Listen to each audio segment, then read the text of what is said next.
Hey everyone, welcome back to Dave's Small Engines. Here I have a box of parts. This is what I believe to be most of a Stihl BG86 leaf blower. I know it's missing a couple parts, but everything I do have in the box should be able to make it run.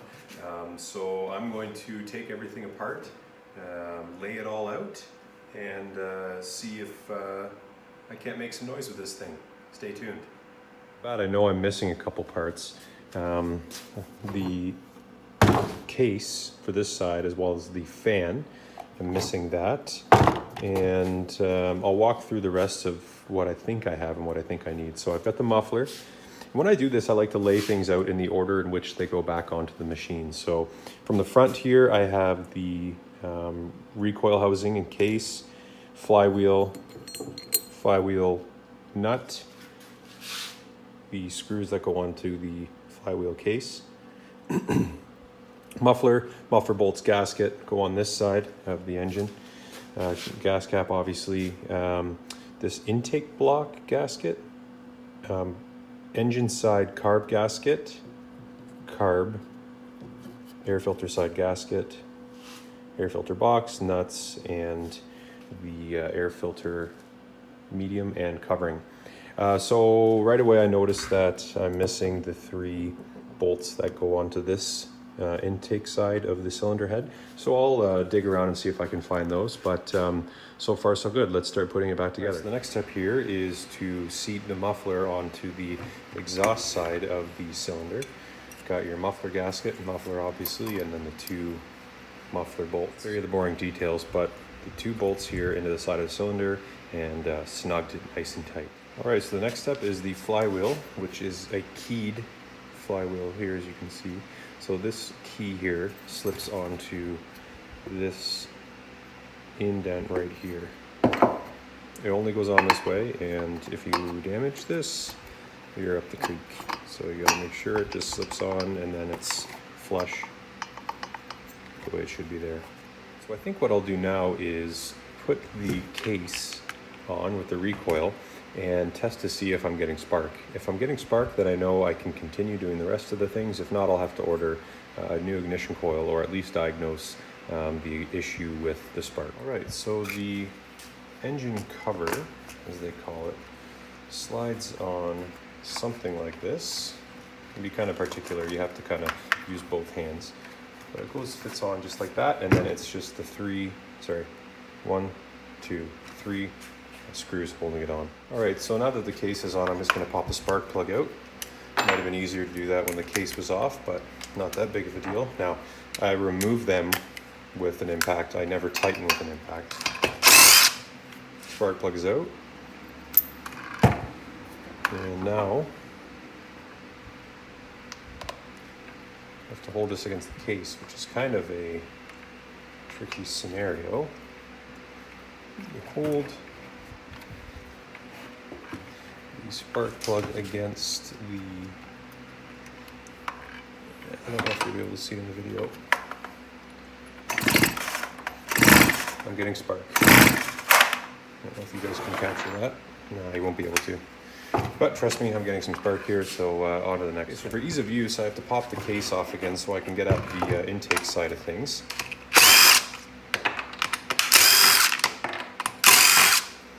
1, 2, 3. The case comes off. All right, so I did a bit of hunting. I only found 1 screw to hold on this intake block here. That is an issue. However, just for testing purposes, I should be able to snug it up enough against this gasket here to make a determination whether or not I can get it to run. So this next step is the gasket that goes directly against the cylinder, then this intake block. So put the gasket on like this, and then just kind of help it slide into where it needs to go. Now these ignition wires might get in the way of it, but you just pull them up and everything's snug. I have it tightened up there with the 1 screw. Now that's not great because we might have a bit of an air leak, but just for the purposes of this video and this test, it might do the trick. Okay, so this next part is critical. This is the engine side carb gasket. As you can see here, there are 2 holes, top and bottom.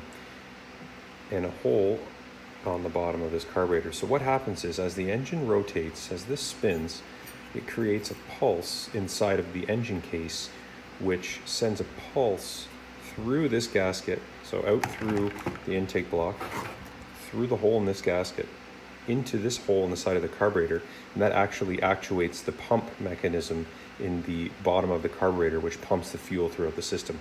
When I was learning about small engines, I oftentimes would put a solid gasket, which actually goes on the other side of the carburetor, on this side, and I would wonder why the engine wouldn't run. This is the pump. This is the passageway that utilizes the pump, or assists the pump, or actuates the pump, I should say, using pulses from the engine. Engine side carb gasket goes on, slides on to the 2 bolts here, then the carburetor can slide on. Now we have to hook this fuel line up, which is kind of stiff, so I'm going to try and maneuver that in, get some better lighting here.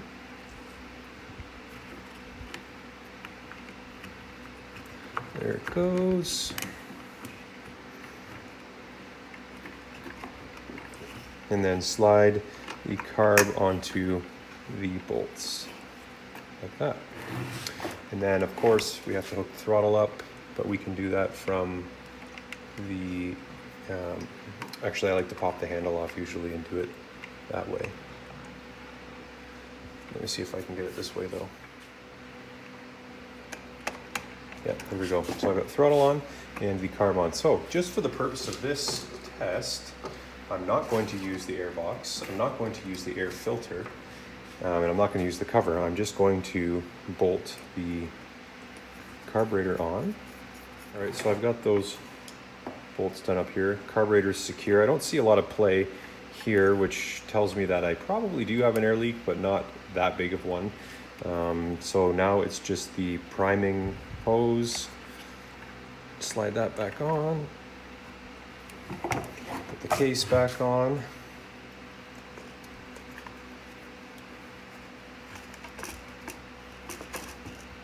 So they're always very particular.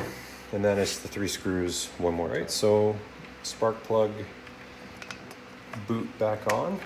Now it's time to fill it with some fuel and see what happens.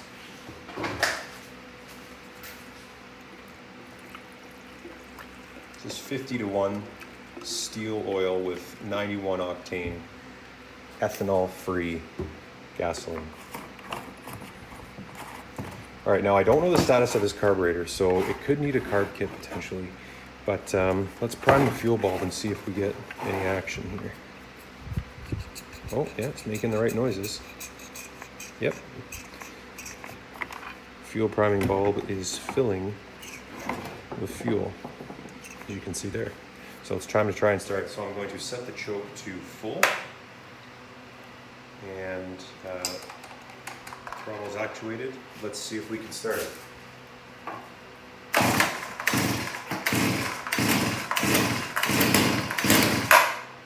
So it kicked over, so I can take the choke off now.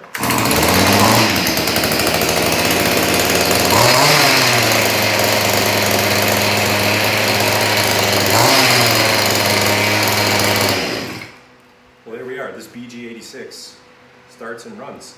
That's pretty awesome, I think. Obviously, I can't leave it the way it is now. I have to complete the repair with the air box and air filter, as well as the appropriate screws for the intake block. But at least I know now it's worth sourcing those parts, paying a little money, spending a little bit to bring this thing totally back to life.